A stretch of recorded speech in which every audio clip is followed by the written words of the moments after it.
Hey y'all, what's up? Welcome back to LA Show. Whew, it has been a crazy week. I got a new puppy. Um, just been a lot. Got a new membership to the gym. So I've been trying to stick to that. But it's also been crazy in the news, hasn't it? A lot of stuff has been going on. I apologize. Like I said, two events have been holding me back from doing what I really need to do, and that's give y'all the news. So let's start with these attacks on women. The Deep Ellum Attack. That is absolutely absurd. And it comes to find out that this man, Austin Sheffield, is a neo Nazi. That is just really, really concerning, to say the least. But then we go to New York and we have that assault on that 78-year-old woman, black woman, and it was very hurtful to say the least. I mean, I don't know what's going on in the water. I don't know what's going on in the air,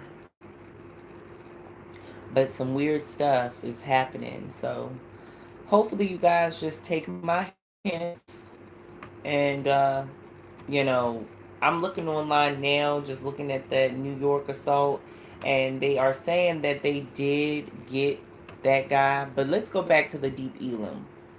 So Deep Elam Attack, Austin Sheffield, it seems like he wasn't charged with enough because he did pull out a weapon on that woman, as we all saw in that video, and I don't think he was charged with that yet. But I do see a news article from 4 hours ago on NBC DFW.com. Days after a video surfaced showing an assault in Deep Ellum, the bar that once employed the man now facing charges temporarily closed its doors due to threats. Austin Sheffield, charged with assault, was a bartender for High and Tight Barbershop and Speakeasy. On Sunday, co-owner Braxton Martin said in a press conference that Sheffield was fired immediately after the police report was released. He said Sheffield wasn't working for the bar at the time of the attack and that they had never known of Sheffield to be violent. So, you never knew him to be violent. This just randomly happened on a night where he was off work and he just so happened to be outside. Okay. Okay.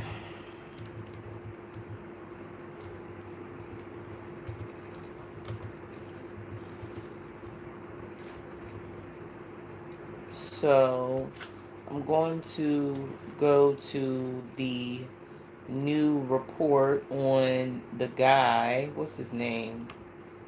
He's a nobody anyway, because hopefully by the time they get to him over there on the river, he'll be a nobody. So let's go to the Daily Mail UK because they always know what is going on in America for some reason. So he is a restaurant worker arrested for repeatedly punching and kicking a helpless 78-year-old woman on New York subway, keeps his head down as cops lead him on a perp walk. So hopefully the Daily Mail will work with me. All these ads.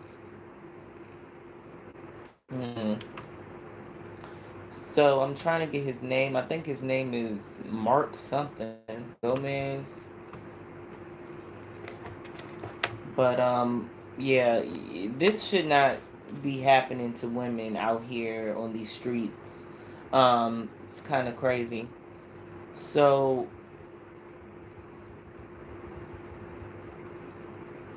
he got off at 238th Street and Nearrid Avenue stopped and fled on foot. The woman was left in her seat, cradling her head in her hands. A 78-year-old woman. That's just, it don't make sense. Make it make sense, you guys. So on top of that, we've had two people that we've witnessed being assaulted, pummeled like they were trash and treated like they were trash all in 1 week. And, you telling me that something ain't going on in the water? One all the way down in Texas and the other one all the way up in New York. Yeah. What's up? Hey, from Virginia Beach. What's up, Fidel Cashflow? But yeah, so can you hear me okay? Um, right now, those two situations, I think his name is Mark Gomez, I think. I want to try to make sure, but the Daily Mail is not cooperating. Let me back out of this. Good.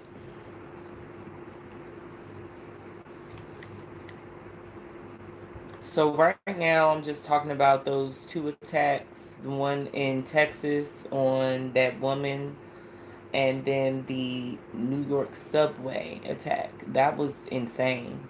To be beaten on that woman like that. And then I heard that this asshole, I'm sorry for cussing, um, that he said that she had it coming or something like that. Like, I don't know what's wrong with him, but y'all better do y'all thing over there, up there in New York. I do know that all y'all gangsters, cause this ain't it. I'm trying to get this dude's name and confirm it.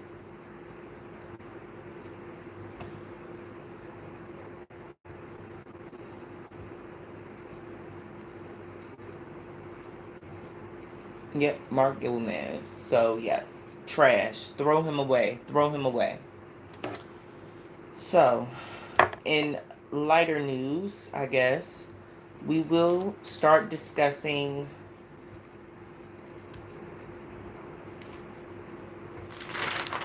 another topic, which is Charlottesville, Virginia. Kind of too close for home. Um, any Virginians in the building? So it looks like in Charlottesville, Charlottesville High School was closed on March 21st and the 22nd of 2019 due to a suspicious and alarming 4chan um, thread that was created by a 17-year-old who's now been identified as a 17-year-old. We don't know who he is, but a white nationalist. And he did say on that 4chan thread that he wanted an ethnic cleansing for Charlottesville High School. And then there was a statement made by another person on that website saying that there should be a school shooting. So Charlottesville High School did have to close down for 2 days due to that threat. Um, and what I have to say to that is this is something that has been going on in America. This is something that when you hear somebody of a different race say, oh, well, you know, oh, we shouldn't think about the past, or, um, just try to undermine racism. You know at that point that that person is racist. And if you don't know that, then that's your problem. Thank you. And I don't understand what people aren't clicking in their head. There is racism still in America, and yes, there are still black on black crimes. Um, I don't know what else to say other than we need to stop the racism in order for us as black people to feel like we are valued enough to stop killing each other. I guess that's a sick way of really thinking about that, but that's just how I round everything up into a nice big ball. We can all come together and make a difference. But we have to first get over this big hurdle that was created years and years ago. It just makes sense. Um, to me, I think that it's it's a lot of stuff going on, and we have to stay on top of things. So that's what I'm trying to do. I don't want to seem like I'm rambling, but I want to give y'all as much stories as I possibly can. And I know people don't really like sitting on here for long amounts of time. So I'll go with an update for Kierra Coles. This update came from March 11th. And let me pull this article up because I didn't get the website, of course. But yes, Kierra Coles. I have been thinking about this woman since she has went missing on October 2nd of last year. She was, of course, the postal worker that did go missing. They had her on surveillance camera in front of her apartment, walking off away from her car, which did have her phone and prenatal pills because she was 3 months pregnant at the time that she disappeared. It looks like she may be due in April. So it's critical to find this woman. And from what I understand from NBC News, March 11th, they're saying that there are persons of interest in this case. Finally, they are really digging into this. The chief of communications, Anthony Guglielmi, I can't say it, but I'm sorry, guys. He's saying that there are no signs of life after they have searched for months and weeks and months. And they're also saying that he's also saying that we have a pretty good idea of what transpired. Now it's a matter of finding evidence. So apparently they know a storyline that's going on with this case, and they know that something has happened to Kierra. And unfortunately, if something happened to her, then something happened to her unborn child. So finally, we are getting a glimmer of hope in this situation. But he also was quoted as saying that we have narrowed down. Okay, I'm sorry. A minimum. Okay. So he's also quoted as saying, we have a pretty good idea of what transpired. Now it's a matter of finding evidence. A minimum of 2 or 3 persons of interest. So there's a minimum of 2 to 3 persons of interest in the Kierra Coles case. And thank you guys for tuning in. I really do appreciate it. If you could like, comment, let me know what you guys want to hear about. We can talk about it. Just talk to me. Yes, 2 or 3 persons of interest in the Kierra Coles case. So, from what I understand, her baby father has been totally absent in the search. He also had another female by the same name of Kierra pregnant at the same time as Kierra. So, 1, 2. And then they're saying something about a close friend, a personal associate of hers who saw her on the day that she went missing. So they have some stuff going on in Kierra Coles' case. And hopefully we can just keep an eye on her, keep her family in prayers. We see her dad and her mom on the news crying for their daughter. And it's really sad. I mean, this don't make any sense. So if y'all know anything about Kierra Coles, please just come on, man. It's a baby involved. I know people done seen a lot out there in Chicago. It's a lot of heartless things going on, but a woman and a child, please, by all means, send that up to the proper authorities if y'all know anything, because that's crazy. I would hope somebody would do that for me. $28,500 reward, and that's put up by the U.S. Postal Service, and also another service. So, do the right thing. Do the right thing. But that is an update on Kierra Coles. We do really do hope that she is found soon. Very soon. Speaking of somebody being found, also we have Amber Evans. We all know Amber Evans as the activist out there in Ohio. Let me just pull up her. Uh, so Amber Evans by NBC News, they are saying that she did go missing in January of this year, and Amber was Amber was she went missing around January 28th, and they're saying that she had a dispute with her boyfriend. And let me just give you a quick background of Amber. Amber was a prominent juvenile justice activist out of Ohio, or I can't get the title all the way right. Juvenile Justice Coalition in Columbus, Ohio. She was very prominent in March for Our Lives campaign, and she did go missing January 28th after a dispute with her boyfriend. They are saying that Amber Evans was found earlier this morning.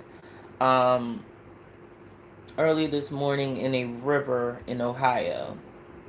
And, we do send our condolences, our prayers to her family.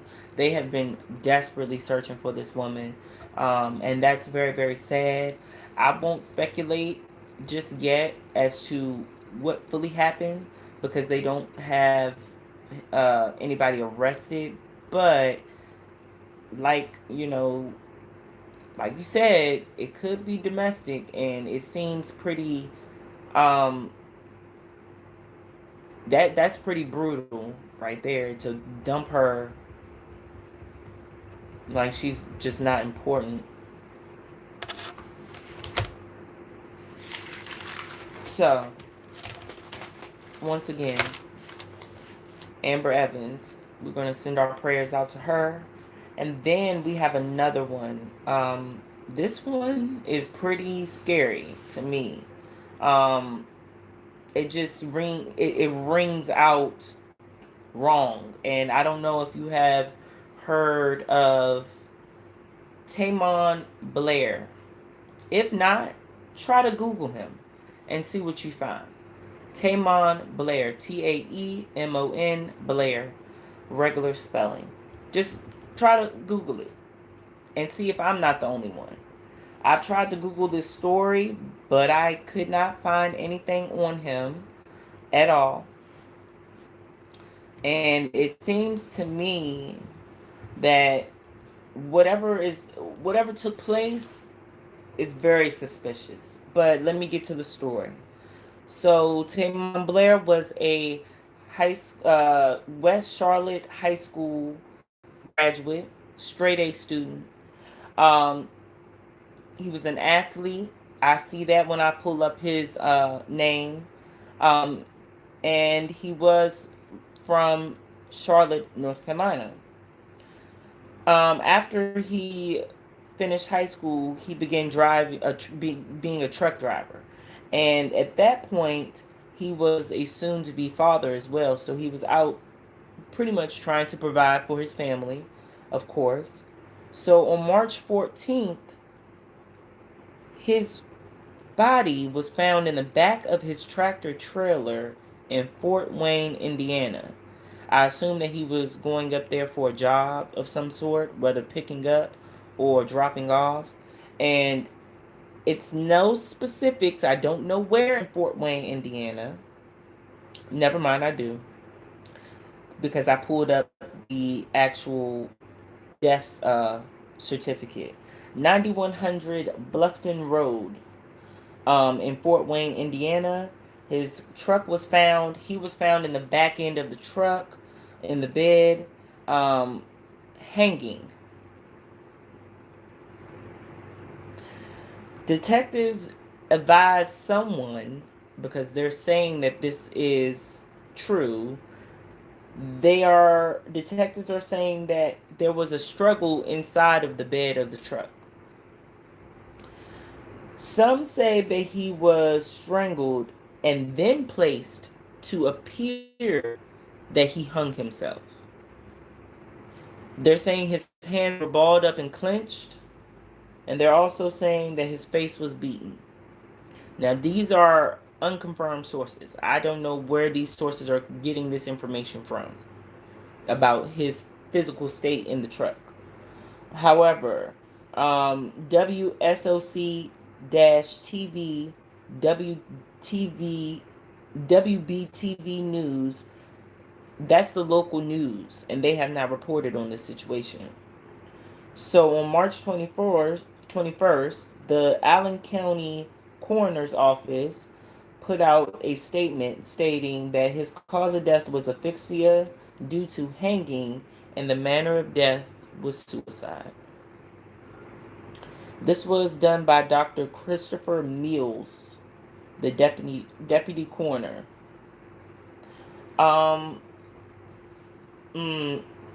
There are no backstories about this man being depressed. If you pull up his name on Google, you will see a ton of mugshots. There is obituaries for him, and then there is a Facebook for him. Also, there are memorabilia from him playing football. But just the fact that there's no news stories about this man is what really bothers me. A couple days ago, I was going to put this story out there. I did put it on my Instagram and Twitter and Facebook. I don't know if any of you guys got to see that, but I need you guys, if you're not already, to follow me on these platforms so that you all can stay informed. Because what I'm giving you are things that the mainstream, of course, are not putting out there, but these are things that are coming from really good sources and people that I really trust in the conscious and black community. The black community. I'm not even going to say conscious because I'm not going to group myself into that just yet. But in the black community. So I need you guys to just please follow me on Instagram at LA Show_, Twitter at LA Show_, Facebook, Young LA. Go like the page. I need you guys to do these things because we need to get this information out there to each other so that we can be better informed and just walk around and be more aware. This guy just simply went to go do his job, and now he's dead. And not only is he dead, but his name is tarnished by this suicide type of thing. And I just did a video on people that are found hanging from weird places, and they're all classified as suicide. So if you would like to go back and refer to that video, there are, I don't know how many men, I have the notes here, over 12 people that are hanging somewhere. Of course, they're African American, and it's called a suicide. There's another case I wanted to look up with you guys really quick. I really need to go to my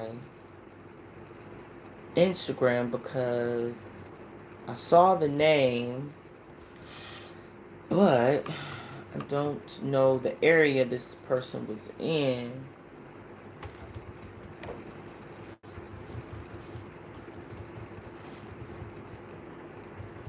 Any other stories or cases you guys have heard of?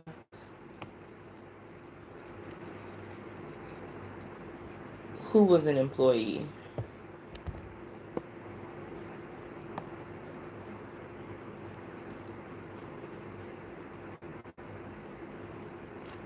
Thank you so much. I appreciate you, Fidel.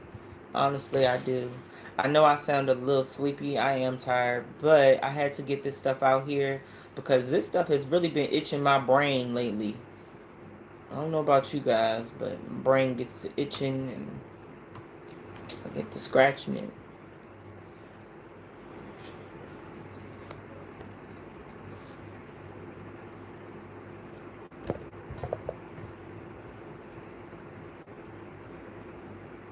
Okay, there's a link for. Okay, okay. Let me look that up. I apologize. My phone was falling over. Um,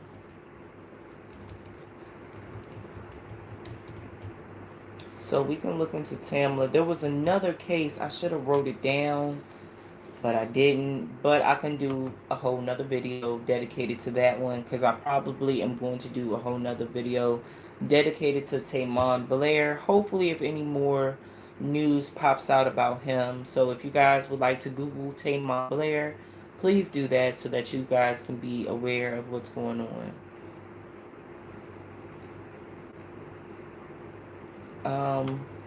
So you sent the link. Where did you send the link to, Epics?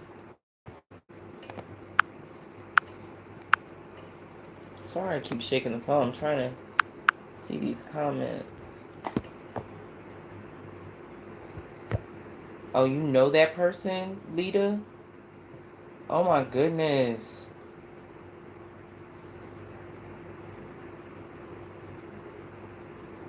Yeah, the Horsford case has always been deep. It's been very deep. Oh,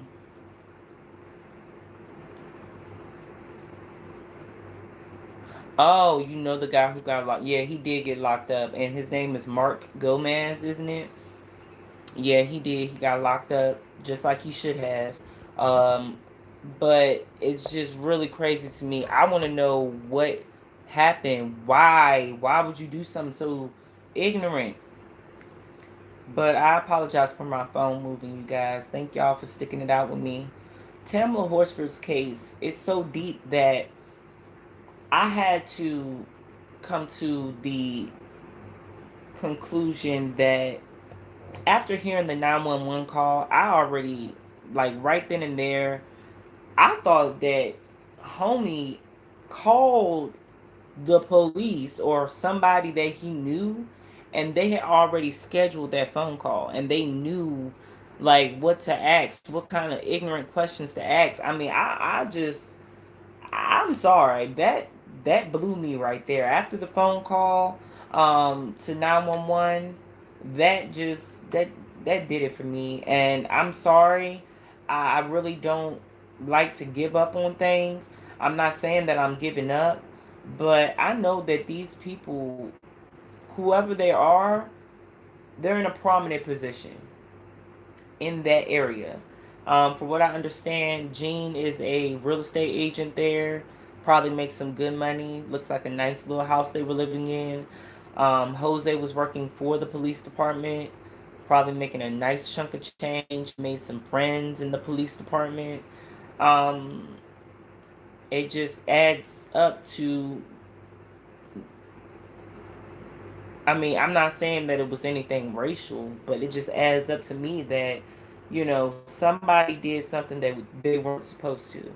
And the funny thing is, when I read out to you the actual case reports and stuff, that people were leaving the party, and Tamla allegedly said that she wanted to go home, and that people were telling her that she was too drunk to go home, but other people were able to leave at crazy times of the night.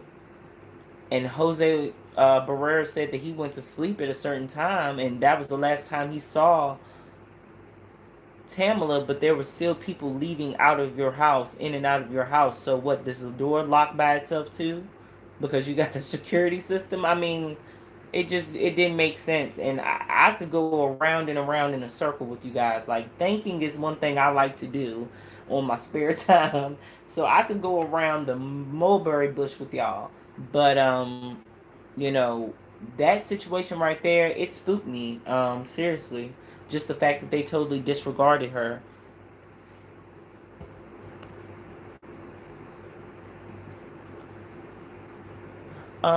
I think I know what lady you're talking about, Epics. Is it Amber?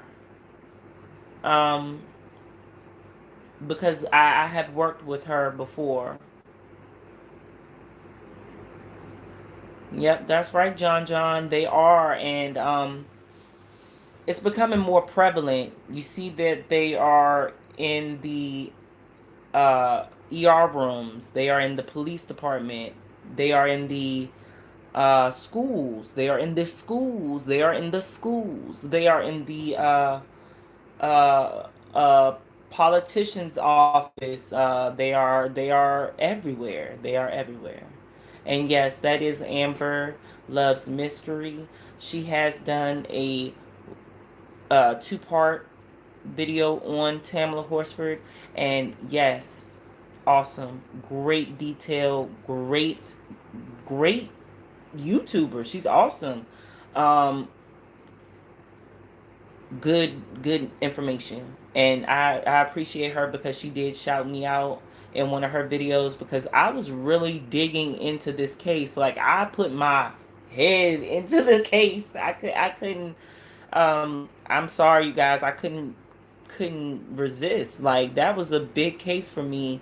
And that was my first time really going in and really trying to do whole research on a situation like that. So I thank y'all for rocking with me, and just understanding that I just wanted to get her information, her story out there, because I had seen it on Instagram. You know how you go hashtags women and you just go through hashtags and stuff, and I had seen it pop up, and I saw the video for it, and I'm just like, that doesn't make any sense. And then they, of course, brought in the racial epitome of it with 7 white women and the black woman, and it made me get in my feelings, and I was like, what? So yeah, um, but nevertheless, it is what it is. So John said Michael Jackson. All this is because of money. Those boys were young, very impressionable back in the day. Whatever they told their family members, I'm pretty sure that, being good, upstanding family members, they wouldn't have held that secret for so long. That's just where I'm at it with that.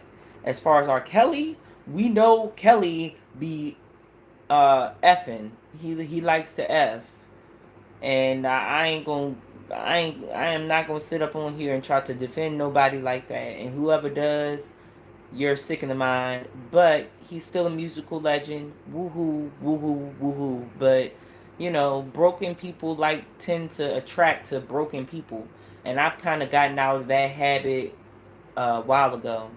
So I see things for what they are now, and I accept it. I'm not going to keep on playing games with people. But as far as Michael Jackson, I don't know what was going on with him having people sleep in his bed and stuff. But I do know that there was a lot of talk about money in that situation. And that just didn't sit right with me. And then you can look back on Mike's old videos, or old interviews of him actually speaking some knowledge and some truth, and actually saying that he bought out such and such labels and bought out such and such artists, because he could. And then all of a sudden he's a rapist. So y'all won't saying that stuff when the man was alive. Let's go get R. Kelly, because that man's still ticking. Let's go get him. you know. And then R. Kelly over here talking about he wants to do concerts in Dubai. R. Kelly, if you don't sit your old rusty, nasty Nestle Crunch penis down somewhere now. Like, somebody need to come get R. Kelly, because now he's really delusional. Dubai said, no, you're not supposed to be here. Stop playing with us. Do not come over here. So, yeah, I mean, it's getting real for R. Kelly. His daughter, he sung a happy birthday to his daughter. His daughter said, do not call me by my name. Call me something else. So, you know that man that told them people's heads up over there. Dre Kelly still trying to get on TV shows, still trying to be seen. He done tore his life up. He done really tore his life up. Y'all can feel bad for him. I don't feel bad for him, because what's that song, when someone's fed up? Yeah, I'm fed up with you, R. Kelly. I can't deal with you no more. I really can't. But anybody else y'all want to talk about? Anything else? We've been on here for 35 minutes. And I'm about to pass out. I'm running my mouth. Anything else y'all want to look into? I really want to know that person's name that I saw on Instagram. Don't be laughing at me. I'm for real. I'm tired. I'm tired. I done clean up after this new puppy all day. I done done a lot and done some hair. You know, made dinner. I've done a lot, and I'm pooped. And then I still wanted to come on here and talk about this real life dramas that's going on, like that Deep Ellum Attack. Let that, oh my gosh, I don't know what I would do because he had a gun. You know what we're gonna have to start doing, women? We gonna have to start getting these carried and concealed weapons. And we gonna have to just rock it out like that. If you don't want to carry a gun, I will carry some mace. If you don't want to do that, girl, get you a knife. Do anything, because that was brutal. And luckily, you know, she walked away with a decent face, you know, because he could have really pummeled her. He could have really disfigured her, hitting her all up in her face and stuff, and knocking her phone out her hand for her not to call the police. Are you crazy? Are you crazy? You got to be crazy. But that man in New York, I'm not even gonna say nothing, because y'all already know what to do up there. Y'all already know. Y'all already know. That type of stuff, your elders, man, that's the last person you should touch. But ain't nothing else to really talk about right at this very moment. We went over a lot of different cases. I hope I did not leave y'all head spinning. Um, please forgive me if I did. But thank y'all so much for tuning in with me tonight. I really do appreciate you guys. And please like, share, comment your opinions, because I'm really curious about how y'all feel, where y'all want this channel to go, what direction y'all want it to go in. Um, you know, I can do more interviews with people. I can do a lot of different things if y'all would like. But just stick with me and let's figure it out together. Once again, thank you guys so much for tuning in to LA Show. I'm going to go to sleep now, and y'all have a good night. Bye.